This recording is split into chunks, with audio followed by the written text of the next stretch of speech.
No money. Like net worth what? Negative. Negative. She has filed for bankruptcy. Appraisers are now taking stock of personal possessions, her baby grand piano, her Gucci silverware, her Porsche and Lexus. I couldn't believe it because I loved her so much. I admired her, looked up to her. And she pretty much reprimanded me. I remember the career thing happened for me. It was a bad thing.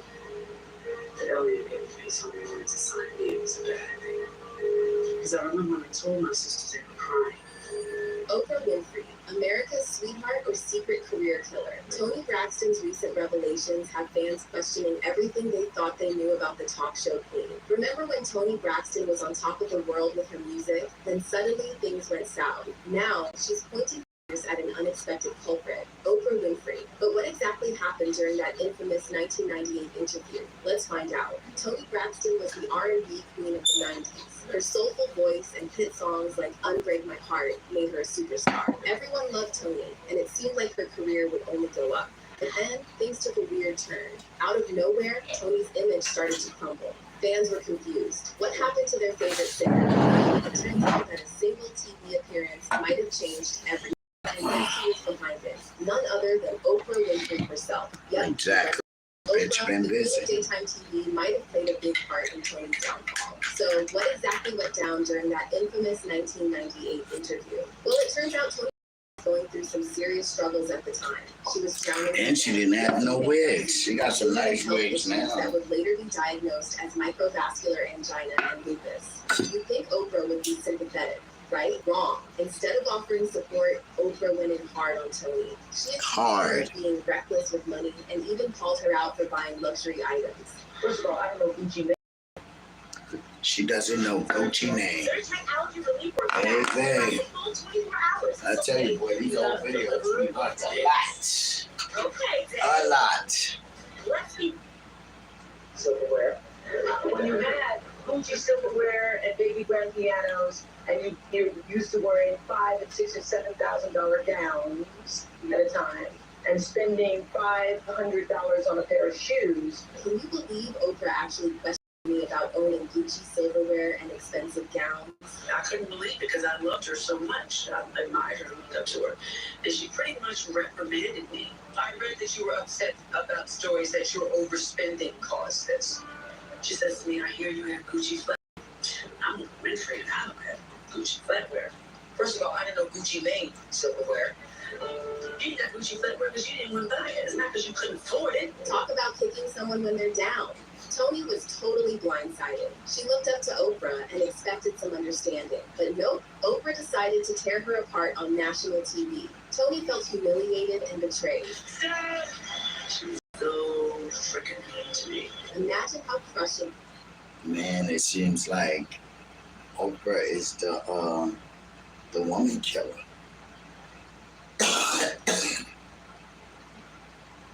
That must have been, especially coming from someone you admire. But it gets worse. Oprah didn't stop at just asking about fancy cutlery. She straight up asked Toni if she took responsibility for her bankruptcy. I have $100 on a pair of shoes. Do you take responsibility for the situation that you're in right now? 100%. How did that happen? Because I allow all my finances to become everyone else's finances. That's pretty much how I got here. A lot of it, you're wearing, like you said, expensive dresses and shoes and all that kind of stuff. And what was happening, I was financing personally with my career, the image that everyone sees. I was the one financing it. The thing is, Toni's money problems weren't as simple as Oprah made them seem. That's right. Later on, Toni revealed some shocking info about her record sales, and they weren't good at all. And her manager. Oprah didn't bother to dig into any of that. Instead, she just piled on the accusations and made Toni feel awful. This bitch is crazy. And immediately, she made me feel this big. That moment completely changed my career. It made people look down on me. And you know what? It had a huge impact on Toni's career and reputation. After that interview, people started seeing Toni as this irresponsible spender who couldn't manage her money. Yeah. It was a PR nightmare. The public and media jumped on the bandwagon, assuming Toni's money troubles were all because of her lavish lifestyle. But that wasn't the real story at all. Toni found these accusations hurtful and unfounded. Why would Oprah want to bring Toni Braxton down? Well, buckle up. She do it to everybody. Seriously, Bitch ain't perfect. That'll make your jaw drop. Remember how Oprah grilled Toni about her spending habits? Well, it turns out there was way more to the story than fancy silverware and designer gowns. Toni was dealing with some major behind-the-scenes drama that Oprah conveniently ignored. How does a diva who sold over 70 million records worldwide end up filing for bankruptcy not once, but twice? Let's talk about Toni's record contract. You'd think a superstar like her would be rolling in cash, right? Wrong. Despite making over $170 million in album sales during the 90s, guess how much Toni actually got in royalties? Brace yourself. Please hit the like button. $1,972. Especially if you saw Logan and Miss Evelyn. Hit the like button if you saw Logan, which is Toni Braxton's nephew, Tamar Braxton's son, and her mother cooking in the kitchen. Yes, you heard that right. Logan looked just like Vince ass everywhere. Less than $2,000 for all those platinum records. Did they kill that nigga? Where's Vince at? That nigga just, there's some fucking kid, yo. Yo, where's Vincent Hubert? She herself spilled the tea on this shocking situation. She said, I sold more than 40 million records, yet my royalties were less than $2,000. Can you imagine how frustrating? $2,000. You out there singing your ass off. You know what, Toni? Everybody was wondering, like, what happened? And we kept hearing nips and bits and pieces, but we never knew, you know. Oprah was the one that made sure you didn't get in the industry. She was the one that made sure they keep a foot in your back. She did it. Yeah, Oprah's a nasty bitch. Monique done told y'all. Monique, nasty too. And that must have been, but wait, there's more. This is the only person I can truly say. When they beat her up in the media, she just kept it moving. She has finally come out to let us know that Oprah Winfrey kicked her badly out of the industry in her back, and she just never said nothing, even on the reality show they had. He wasn't just dealing with an contract. She was also battling some serious health issues that Oprah didn't bother to mention. Toni was diagnosed with microvascular angina, a heart condition. Oprah didn't care. Oprah was dealing with weight loss at that time. She was trying to be skinny as Toni. That forced her to cancel shows and rack up even more debt. And if that wasn't enough, she later found out she had lupus too. These health problems weren't just scary, they were expensive. Toni had to undergo surgery and even cancel her Las Vegas show because of her lupus. She explained, the Vegas show, I just renewed all my contracts with all my vendors, and then a month later, I got sick. I couldn't work and could not afford to pay them back. So, while Oprah was busy pointing fingers at Toni's supposed overspending, the real story was way more complicated. Toni was trapped in a contract that was practically stealing from her, all while fighting for her health and trying to keep her career afloat. But here's the million-dollar question. Why did Oprah ignore all of this? Was she just not aware of Toni's struggles, or was there something else going on? She's just an evil black woman. She's just one of those black witches out there. And when they done torched her shopping in the industry, she liked it because it kept her at a pace. Y'all got to remember, this the woman they had to slap the chicken out her hand when she got popping. They actually had to slap the chicken out her hand. But you know what? I also listened to Judge Joe Brown and the thing she said about the way they fought for the morning spots to do their shows and how they would bring one person in to try to get rid of the next show. You see, Geraldo didn't make it. It's a lot of people didn't fucking make it. They didn't make it with their talk shows, but they nurtured this woman from a young age when she was out here bad on them chicken wings and them chicken thighs. Then remember she lost all that weight, talking about da-da. Then the next 3 days, she was like, I gave up, fuck it. Chicken is good. Because she didn't want to eat that paper they giving her, but I bet you she eat it now. Some fans are starting to wonder if Oprah had her own reasons for wanting to make Toni look bad. Yeah, because Oprah could never get thin. Oprah always thought thin was in. Anybody thin, she gonna fuck you up. If you was big, hey, she's not the only one. Ayana, Fix My Life, showed us exactly how nervous Oprah is that they're gonna find another black woman to move her old ugly ass. Ayana Van Zam did an interview too, telling everybody how she sold a lot of books and Oprah brought her to her show.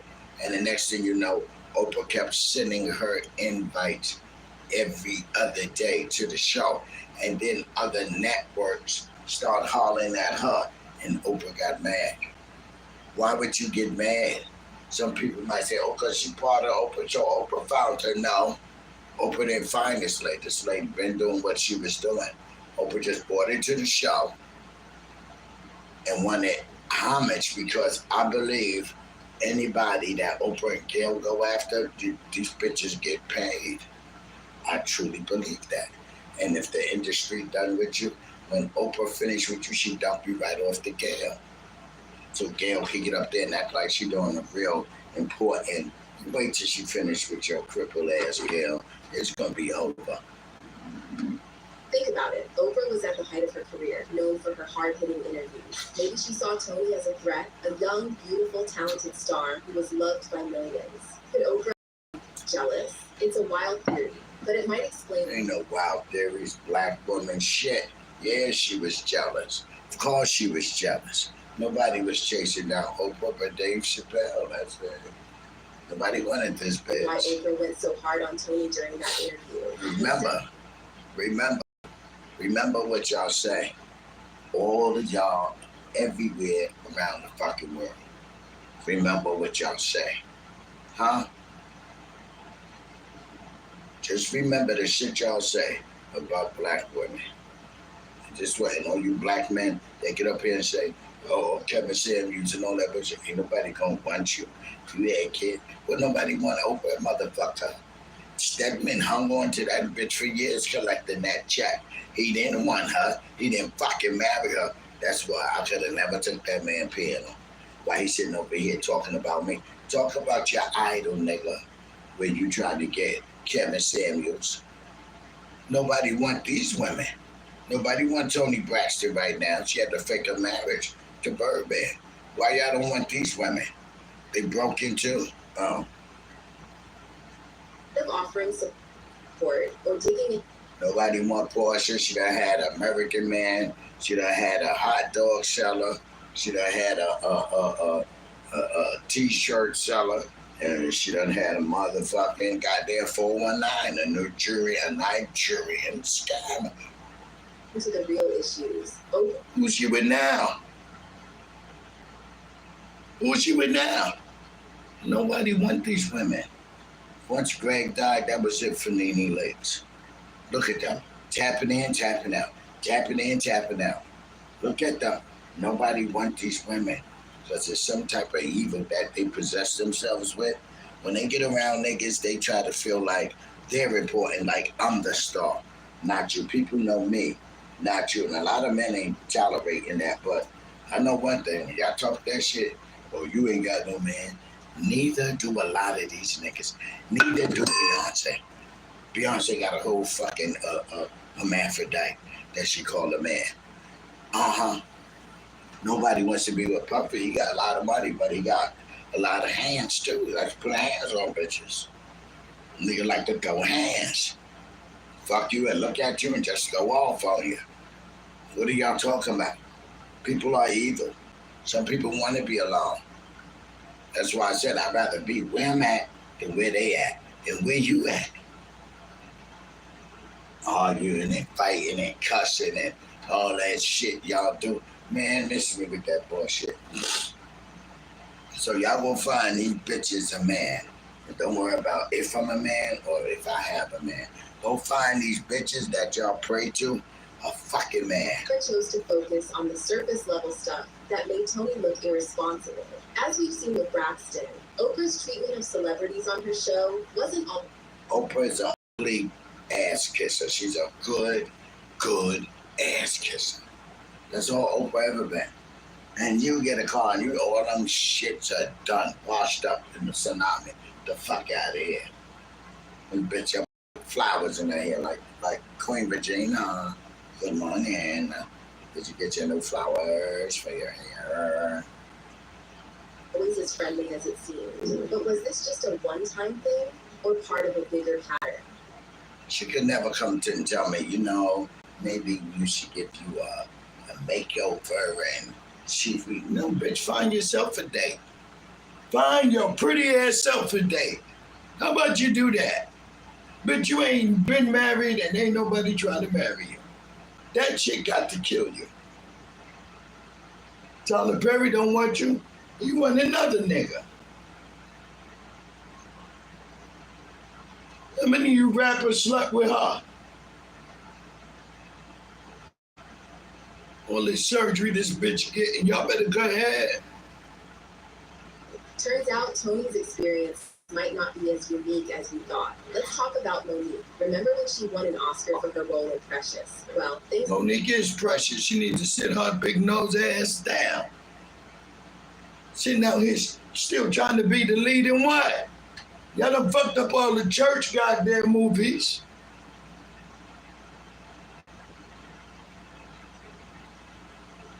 She go reenact the Weather Girls. she determined she refused to be free press for the movie.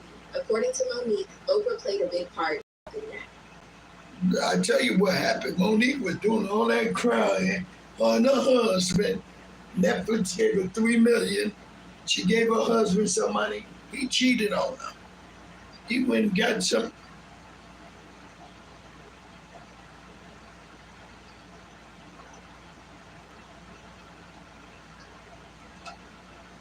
She claims Oprah spread rumors that she was hard to work with, which led to her being blackballed from Hollywood. Until that woman says, let me apologize to you publicly, it'll do to the family of this earth, because what you did was malicious.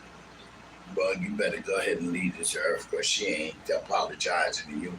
And you think all this shit you doing, you should have stayed on her ass. They gave you a Netflix deal, and what did you do?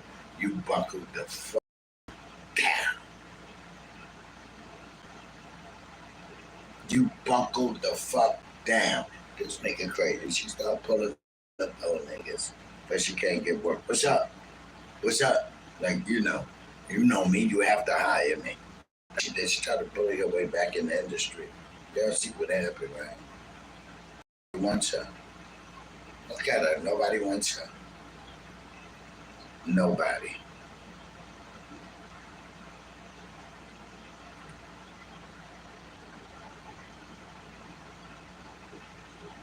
So,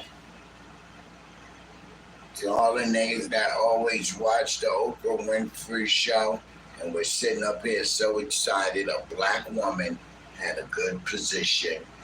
She can help this one, she can help that one. She's the very same one that was punching niggas off the ladder. Okay? And Toni Braxton had to try to make a comeback with Birdman. That shit ain't worth neither. That shit ain't working either. All them free concerts she was doing for that goddamn show. Now that we saw, y'all saw Carlos in that. Y'all know what managers do.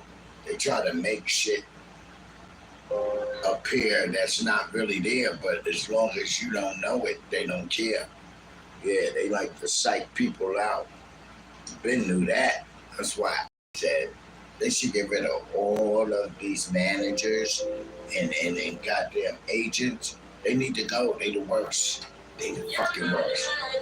They'll do anything to make something fake look real. Look what they doing, trying to make Miss Netta look like a real woman. Y'all know fucking well that's a man. I wouldn't give a damn. They got better men out here that look cute. They got men out here that look cute that can pass for a woman. Because they can't help it. But this nigga is straight ugly, and y'all keep saying he remind y'all of a black woman. Nice dig, motherfuckers. Nice dig. You can't make this shit up. All these goddamn gays and trannies saying this. Every fucking one of them. Talking about Miss Netta look like a real black. No. Miss Netta look just like you niggas. A nigga with a wig on. And we gonna leave that shit right there where it belongs. It's black people, easy man. Y'all get the fuck out of here. White people, hit the like button. Good morning, Joy. Thank you, Mo. Make sure y'all continue to hit the like button. I'm trying to get my watch hours up over here. I don't know, they moving so fucking slow. You can't make this up.